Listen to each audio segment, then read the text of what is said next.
तो कैसे हैं आप। स्वागत है आपका मेरे यूट्यूब चैनल में। आज की वीडियो में हम यहाँ पे देखेंगे तो जो हमारी यहाँ पे एक सीरीज चल रही थी इंडियन हिस्ट्री। तो आज हम यहाँ पे हमारा जो टॉपिक होएगा वो है दक्षिण भारत का इतिहास। ठीक है, आज हम यहाँ पे देखेंगे दक्षिण भारत का इतिहास। दक्षिण भारत में किन किन राजवंशों ने यहाँ पे शासन किया।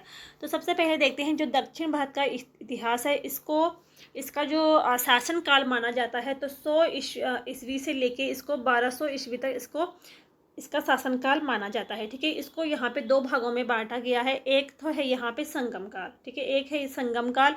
और संगम काल का जो शासन काल है तो वो 100 ईस्वी से लेके 300 ईस्वी तक माना जाता है। और दूसरा है यहाँ पे जो दूसरी शाखा है तो वो उसका जो शासन काल है 1200 ईस्वी से बाद में। ठीक है, तो पहले हम यहाँ पे पढ़ेंगे संगम काल के बारे में। ठीक है, इसका जो शासन काल है तो 100 ईस्वी से 300 ईस्वी तक इसको माना जाता है। और दूसरी शाखा में हम अगली वाली वीडियो में पढ़ेंगे 1200 ईस्वी में यहाँ पे किन किन शासकों ने शासन किया। तो सबसे पहले देखते हैं संगम काल में। ठीक है, संगम काल संगम का जो अर्थ है तो संस्कृत भाषा का ये एक शब्द है और इसका अर्थ है सभा। ठीक है, तो इसमें प्राचीन काल में तमिल कवियों के द्वारा सभाओं का आयोजन यहाँ पे किया जाता था। तो इन्हीं कवियों द्वारा यहाँ पे सभा में कई तमिल साहित्य की रचना की गई है। और इन्हीं तमिल साहित्यों में ठीक है, जो तमिल साहित्य होते हैं तो इन्हीं को संगम साहित्य कहा गया है। तो संगम साहित्य जो संगम काल है, संगम काल में 3 राजवंश यहाँ पे होते हैं, चोल, चेर और पांड्य। ठीक है, संगम काल स्रोत देखते हैं तो संगम साहित्य हैं। और संगम साहित्य में दक्षिण भारत में 3 राज्यों का उल्लेख मिलता है, चोल, चेर और पांड्य। ठीक है, इसके बाद हम यहाँ पे देखते हैं तो यहाँ पे मुख्य रूप से 3 यहाँ पे संगम हुए हैं। प्रथम संगम जो हुआ है ये हुआ है मदुरई में हुआ है, जिसको मदुरा भी कहा जाता है। और इसकी अध्यक्षता कौन करते हैं तो ऋषि अगस्त्य इसकी अध्यक्षता करते हैं। द्वितीय जो संगम होता है तो ये होता है कपाटपुरम में। ठीक है, इसको अलेवी भी कहा जाता है। इस वाले स्थान पे ये द्वितीय संगम या सभा यहाँ पे हुई है और इसकी जो अध्यक्षता वो थी ऋषि अगस्त्य भी इसके अध्यक्ष थे। तृतीय जो संगम होते वो होते हैं मदुरई। ठीक है, मदुरई यानी कि मदुरा में तृतीय जो संगम हुआ था वो यहाँ पे हुआ था और इसकी अध्यक्षता किसने की थी तो वो की थी नकेत ने। ठीक है, जो द्वितीय संगम है, ठीक है, तो इसमें महत्वपूर्ण तमिल साहित्य की रचना हुई थी, तोल्कापियम। ठीक है, तोल्कापियम जो तमिल साहित्य है तो इसकी रचना हुई थी द्वितीय संगम में। तो चलिए यहाँ पे देखते हैं। सबसे पहले हम यहाँ पे देखेंगे चोल राजवंश के बारे में। ठीक है, चोल राजवंश जो है तो इसकी भी 2 शाखाएं हुई है। ठीक है, एक तो अभी यहाँ पे है और दूसरी जो हम देखेंगे नेक्स्ट वाली वीडियो में तो वहाँ पे भी इनका दोबारा से जन्म होता है चोल राजवंश का। ठीक है, तो जो चोल राजवंश है इसको संगम काल का चोल इसको माना जाता है। इसने अपनी राजधानी बनाई थी उदयपुर। ठीक है, और राजकीय चिन्ह था इनका बाघ। ये यहाँ पे इम्पोर्टेंट हो जाएगा कि चोल राजवंश का जो राष्ट्रीय चिन्ह था वो क्या था, वो बाघ था। ठीक है, और अगर चेर राजवंश की बात करें तो चेर राजवंश की जो राजकीय चिन्ह था वो था धनुष। और पांड्य राजवंश का राजकीय चिन्ह था कार्प इसको बोला जाए, फिर इसको मछली भी कह सकते हैं। ठीक है, तो अभी हम यहाँ पे देख रहे हैं चोल राजवंश। चोल राजवंश को संगम काल का चोल भी कहा जाता है और इनकी राजधानी थी उरेयूर इनकी राजधानी थी और राज्य चिन्ह था बाघ। अब यहाँ पे देखते हैं चोल राजवंश के प्रमुख शासक कौन कौन हुए थे। तो चोल राजवंश का सबसे जो पहला शासक था वो था करिकाल। ठीक है, इसे चोल राजवंश का सबसे प्रतापी शासक माना जाता है और इसको जले हुए पैर वाला भी कहा जाता है। ठीक है, इसने श्रीलंका पर विजय प्राप्त की थी। इसके बाद यहाँ पे देखते हैं कुछ और। तो जो करिकाल था तो करिकाल के पास एक कुशल नौसेना थी।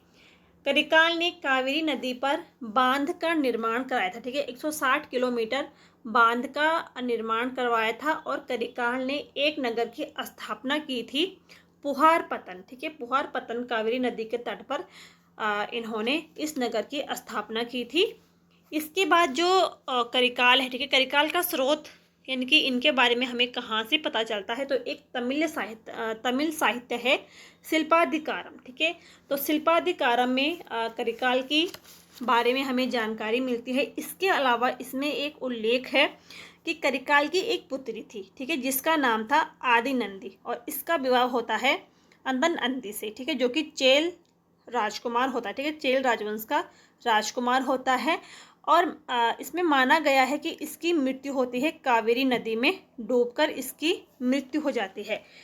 तो इसमें उल्लेख है, ठीक है, शिल्प ये है जो तमिल साहित्य है शिल्पाधिकारम, ठीक है, इसमें उल्लेख है कि आदि नंदी ने अपने सतीत्व से अपने पति को पुनः जीवित किया था। ठीक है, तो इसमें ये उल्लेख है। अब आगे यहाँ पे देखते हैं, तो यहाँ का जो शासक था वो था करिकाल। इनके बाद यहाँ पे कोई प्रतापी शासक नहीं हुआ जिनका उल्लेख नहीं मिलता है। अब आगे हम यहाँ पे देखते हैं चेर राजवंश। ठीक है, चेर राजवंश के बारे में। तो जो चेर राजवंश था, इनको केरल देश या पर्वतीय देश भी कहा जाता है। इनकी जो राजधानी थी वो करूर थी। करूर इन्होंने अपनी राजधानी बनाई थी, और इनका जो राजकीय चिन्ह था तो वो था धनुष। ठीक है, यहाँ के जो प्रमुख शासक थे, तो सबसे पहला जो शासक था वो था उदयनजरेल। ठीक है, ये प्रथम चेर शासक था, और इसको महाभोज उदयनजरेल के नाम से भी जाना जाता है। इसके अलावा सेनागुटवन, ठीक है, तो सबसे प्रतापी शासक था। दूसरा, इसने कन्यगी पूजा आरंभ की थी, यानी कि पत्नी पूजा। ठीक है, और इसे लाल चेर या भला चेर भी कहा जाता था।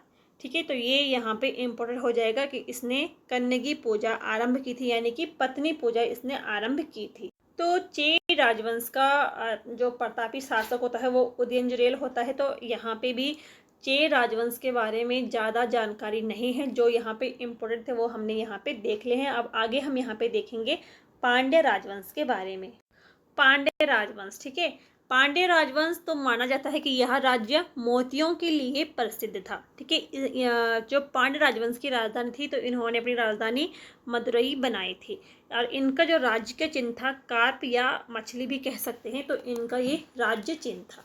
ठीक है, पांड्य राजवंश का जो सर्वप्रथम उल्लेख मिलता है, तो जो मैगस्थनीज थे, इनकी जो पुस्तक है इंडिका में पांड्य राजवंश का सबसे पहले या सर्वप्रथम उल्लेख इनका मिलता है।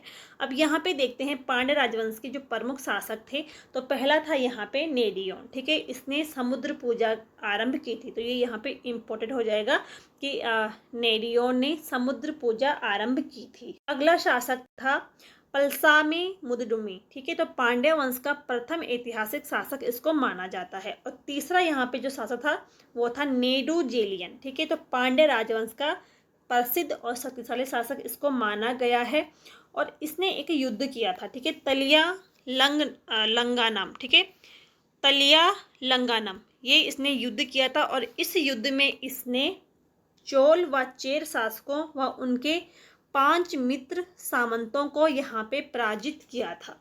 ठीक है, और नलिव कौडन, तो संगम युग का ये अंतिम पांड्य शासक होता है। ठीक है, नलिव कौडन संगम युग का अंतिम पांड्य शासक था।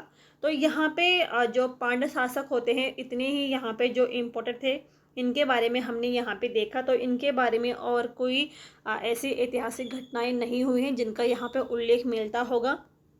तो आज की वीडियो ज़्यादा लेंदी नहीं थी। उम्मीद है कि आपको यहाँ पे ये वीडियो पसंद आई होगी। ठीक है, नेक्स्ट वीडियो में हम यहाँ पे देखेंगे जो दूसरी शाखा होती है, जिसमें पल्लव वंश, चोल वंश एवं इसके अलावा जो राष्ट्रवंश होते हैं, राष्ट्रकूट वंश। ठीक है, इनके बारे में हम यहाँ पे देखेंगे नेक्स्ट वाले वीडियो में। तो उम्मीद है कि आपको यहाँ पे ये वीडियो पसंद आई होगी। पसंद आई हो तो लाइक करें, शेयर करें और चैनल को सब्सक्राइब ज़रूर करें। मिलते हैं नेक्स्ट वीडियो में, तब तक के लिए थैंक यू।